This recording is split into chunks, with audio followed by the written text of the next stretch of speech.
Thoughtful Connections, a memory care podcast, aims to provide general information and insights about dementia and related topics. The content shared is not intended to be medical advice or a substitute for professional medical or clinical guidance. The purpose or goal of this podcast series is to help inform and educate family members considering memory care for a loved one.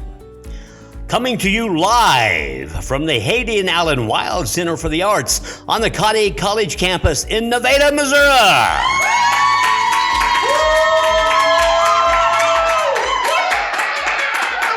With us, as always, is Elizabeth Thompson, Arrow Senior Living Senior Regional Director of Memory Care. Welcome. I'm Charlie Johnson, your host. Well, Elizabeth, I'm glad to see that you didn't run our guest off after the last session. Hey, we have formed a bond here. Well, the way you acted last time, I'm surprised. well, tell the folks listening and watching who we have back with us. All right. Well, for those of you that missed our last episode, talking with Julia Baechle about the GUIDE program, be sure and check out that episode. But welcome back again, Julia. She is an occupational therapist with more than 12 years of experience specializing in the care of older adults across outpatient, assisted living, independent living, and memory care. She has spent the last 8 years being a key member of the EmpowerMe Wellness team, where she now serves as Vice President of Clinical Quality and Support, leading initiatives that elevate outcomes and support clinicians nationwide. All right. Welcome. Excellent. Julia, glad to have you back. Thank you for having me back. I apologize for that other person on the other side of you my there. gosh. She's wonderful. Well, I understand that you'll be discussing the benefits of physical, occupational, and speech therapy for persons living with dementia today, right? So first, just give us a little brief history about yourself. Sure. So I am an occupational therapist by trade. I have primarily worked in senior living through my entire career.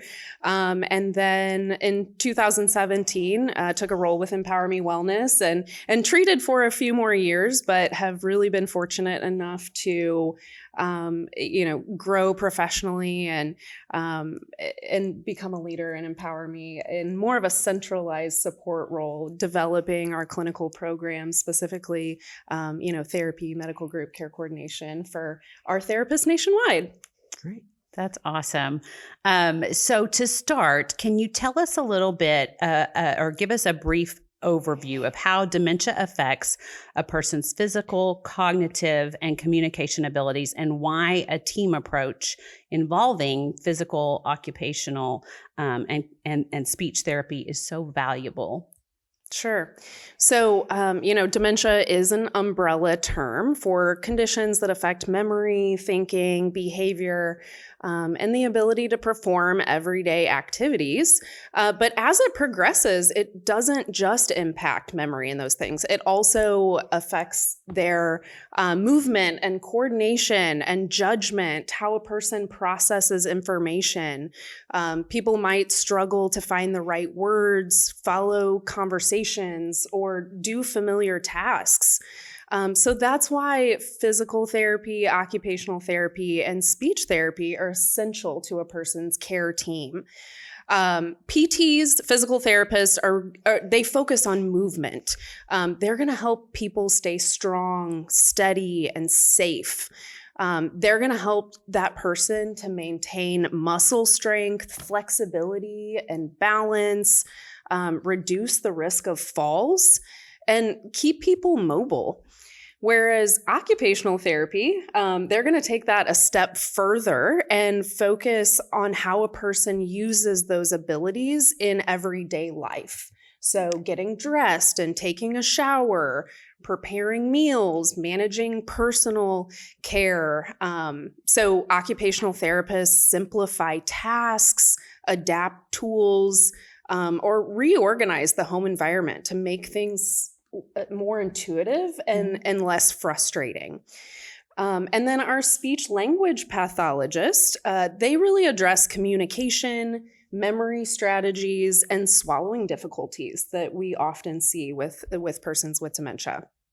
Our speech therapists help to maintain cognitive communication, teaching ways to remember steps and express their needs. And so I think when these three disciplines really work together, they support the person as a whole, physically, mentally, and emotionally. It's not, with therapy, it's not about fixing the dementia. It's about focusing on the retained functions that person still has, and helping each person live with dignity, comfort, connection, and independence for as long as possible. So we help preserve not just function, but that person's identity, so that that person can continue to participate in meaningful activities, routines, and moments with family and friends. That's so invaluable. So how do these three different therapists that you just described wonderfully, I'll say, how do they coordinate their efforts, and what can caregivers and healthcare teams do to make that collaboration the most effective it can be? Yeah, collaboration is really key. So in lots of different settings, but especially in assisted living and memory care, therapists work as part of an interdisciplinary team. So our therapists, they really share observations and goals, ensuring that what one therapist is teaching is what another therapist is reinforcing.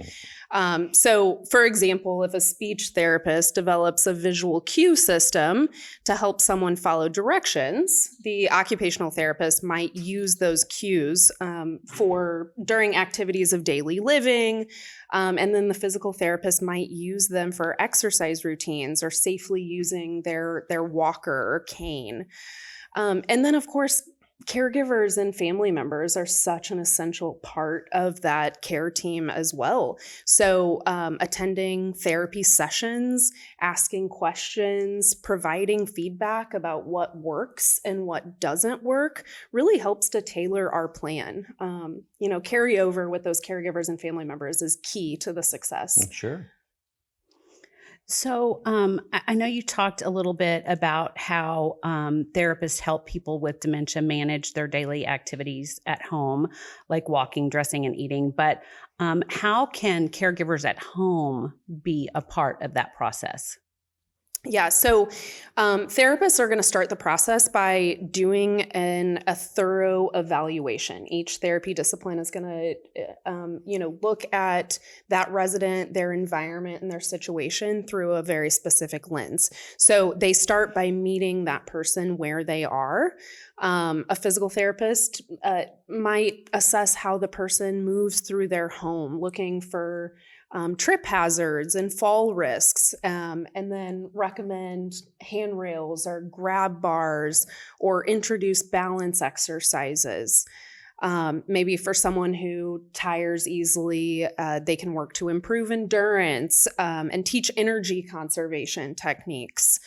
Whereas the occupational therapist is going to focus more on those activities of daily living and instrumental activities of daily living, figuring out really what works for that person and breaking those complex activities into simpler step-by-step tasks.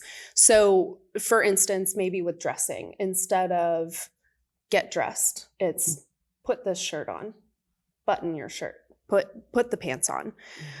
They might recommend color-coded drawers or use pictures and labels to help with recognition.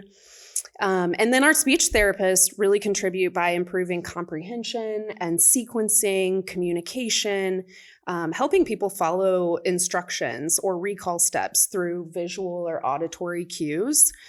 And then, as I just mentioned, the carryover with caregivers is key. So the caregivers are going to play a vital role in reinforcing these strategies. It's our job as therapists to come in and assess the person's level of cognition and their retained function and what works well, and then train the caregivers on those techniques and strategies so that they can be more successful in providing that care and assisting through those activities of daily living at home. Okay. Great. So can you provide us maybe some examples of some home modifications or even maybe some strategies that can be implemented, to make that home a safer space and more supportive for the individual that's living with dementia? Yeah, definitely. Small changes can really have a big impact. And like I said, there are a lot of different ways to make the environment more calmer, more accessible, but every technique and strategy is going to be specific to that resident and what works for them. So again, I would really encourage people at home to tap into a physical, occupational therapist, speech therapist for those very specific things. Mm-hmm. But just to give you an idea of some of those recommendations that our therapy team might make, removing clutter. Removing throw rugs, adding night lights, adding motion sensor lights, using contrasting colors for stairs and furniture edges and doorways and even the toilet seat. I have done that. Or, those striking visual cues, the bright colors on their assistive devices helps them remember to use them. Labeling drawers can help with orientation, and using memory stations. So like a board with daily reminders can ease that confusion. Therapists might also recommend adaptive equipment, like I mentioned, grab bars or raised toilet seats or mobility aids. The idea isn't really to make the home look clinical. It's to make it more intuitive and reassuring, because a familiar, well-organized space really can help reduce anxiety and promote independence. Sure, thank you. So I know we all know communication can be a big challenge for people who are living with dementia. How do speech and occupational therapists work together to support meaningful communication and preserve that connection with their loved ones? Yeah. Communication, I think, is one of the most challenging parts for families. And speech therapists work directly on language and comprehension. Teaching techniques like using short, concise, clear phrases, repeating keywords, or incorporating gestures and facial expressions. They may also use tools like memory books, picture books, labeled photos to spark recognition. And then occupational therapy is going to make sure that these techniques and strategies are woven into the person's environment and routines to make them successful. And so I really think together these approaches preserve relationships. Even as verbal abilities decline, people with dementia can still communicate and connect deeply through tone and touch and eye contact and shared experiences. So I think therapy really helps families discover these new ways to communicate. Yeah, we've talked about all of those things you just mentioned, haven't we, Elizabeth? Yeah. So even though dementia is progressive, and how can therapy improve a person's day-to-day quality of life? And I'm talking physically, emotionally, as well as socially. Yeah, I think that's such an important question. We know we cannot reverse dementia, but we can absolutely enhance their quality of life. And that's what it's all about. So PT, like I mentioned, helps the person stay mobile and active, which supports mood and stress. Movement releases endorphins and helps reduce agitation and restlessness. And occupational therapy is going to focus on engagement. As an OT, this is kind of my plug. So many people are like, well, why do I need occupational therapy? I don't work anymore. But, your occupation is not what so many people think of as their career. Right. Really, by definition, your occupations are the things that you do on a daily basis. That could be work. It could be leisure. It could be your activities of daily living, everything that you wake up and do every single day. And so that's what OTs are going to work on, help people continue their ADLs, their hobbies, their activities that give people purpose, even if those activities need to be modified. And as we've talked about a little bit, speech therapy helps maintain that social connection, enabling those people to express their needs and feel heard. Something as simple as being able to sing along to their favorite song is just can have such an incredible impact. And then, of course, therapy helps prevent complications that often lead to decline in people with dementia, like falls and dehydration and aspiration. So, overall, it is about feeling better, but it's truly about helping these people live better every day, too. Sure. Thank you. I love that we're having this conversation because I hear so many times families say, well, they have dementia, therapy isn't going to work for them. But we have data that shows that it does help them in multiple different situations and throughout their journey with dementia.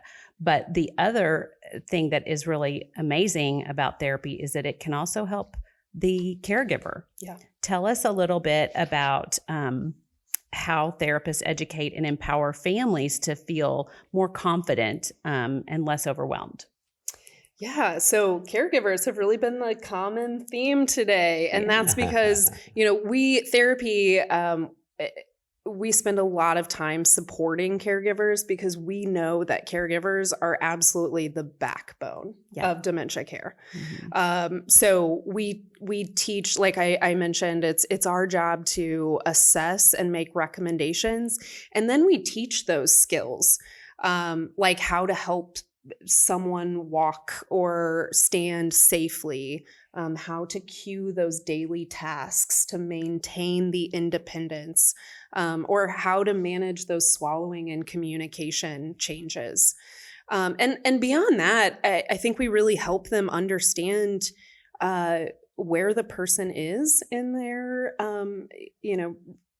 dementia progression and why certain things or behaviors happen. Yeah. So, for example, if their loved one resists bathing, an occupational therapist can really analyze that situation and make recommendations to change the time of day or modify the routine or the environment to make it less stressful.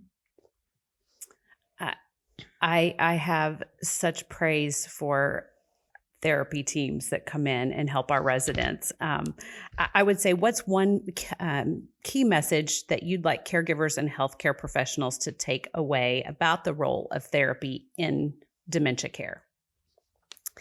So I would say this, dementia changes a lot of things, but it does not erase the person.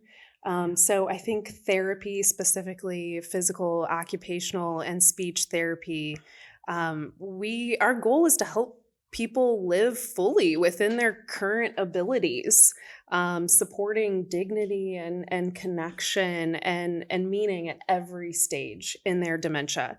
So I think when families, therapists, and healthcare professionals work together, we can just make each day safer, more comfortable, more joyful, and more fulfilling. Excellent.